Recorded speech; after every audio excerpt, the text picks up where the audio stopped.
మొదటి అంటే చూడండి, నువ్వేమీ తేలేదు, ఆదాము కూడా ఏమీ తేలేదు, కానీ ఆదాము వచ్చేసరికి అన్నీ ఉన్నాయి. బాగా వినాలి. అలాగే నువ్వేమీ తేలేదు, నువ్వు వచ్చేసరికి అన్నీ ఉన్నాయి.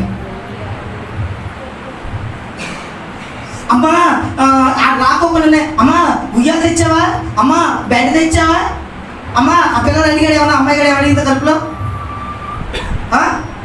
చెప్పాలి. అమ్మా ఇంటికి వెళ్తున్నా కదా, మరి నాకేం గాలి తగులుతావు, ఏసీ ఉందా, లేకపోతే మన ఇంటికి కిటికీలు ఉన్నాయా, ఫ్రిడ్జ్ ఉందా, నా పాలు ఇరిగిపోతాయి పాలు పెట్టడానికి, ఏమి అడగలేం కదండి. కానీ ఇక్కడ ఒక అద్భుతమైన విషయం చెప్తాను, బాగా వినండి. ఏం జరిగిందంటే ఆదాము వయస్సు ఎంత అంటే ఆదాము యవనస్తుడని. అంటే ఆదాము చిన్నప్పుడు చేయలేదు, ఆదాముని సృజించినప్పుడు ఆయన మంచి